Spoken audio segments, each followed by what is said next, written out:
বান্ধবী মালতী, তুই শেষ পর্যন্ত একটা বুড়োকে নিয়ে পালিয়ে আসলি। এই বুড়োর নামে 10 কোটি টাকা আছে। এই শোনো শোনো,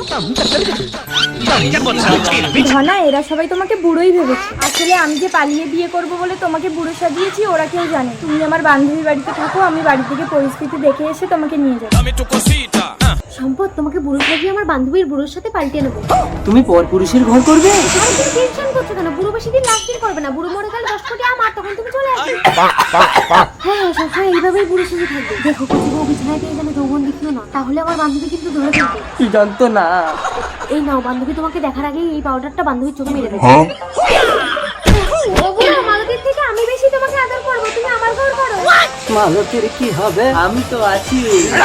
কিষানা তো টাকা আনবে না, ঘুরে শুধু নিজের বউকে আমার। দাদু, অত বাবার সময় নেই। মালতী আসার আগে তোমাকে পাল্টে নিতে হবে, চলো।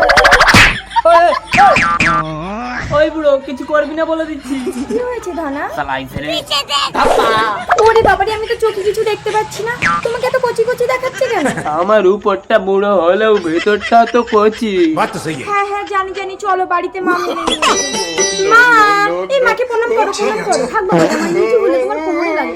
বুড়ো তবু ঠিক আছে, বুড়োর নামে 10 কোটি টাকা আছে। বুড়ো ফটকে গেলে টিয়ারকে ধরে নিতে পারবে। আর ওই ভিখারি ছেলেটা ধনা নাকি, ওকে বিয়ে করলে আমি মানতাম না। এই চলে এসো, আজ আমাদের ফুল সাজি। সে বয়স কি আর আছে? থাক থাক, ঘরের ভিতরে আর বুড়ো সাজতে হবে না। এবার আসল রূপ ধরে খাটে উঠে এসো। আসল রূপ মানে? আরে ধনা, তোমাকে মা মেনে নেবে না বলে তোমাকে আমি বুড়ো সাজিয়েছি।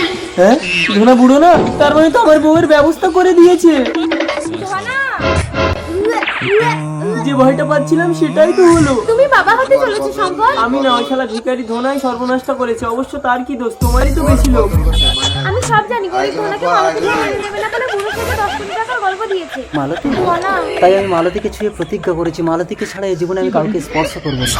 আমাকে ভুল বুঝো না সম্পদ। দূর পাগলি, আমি তো গেছি মাত্র 2 ঘন্টা। 2 ঘন্টায় কেউ মা হয়?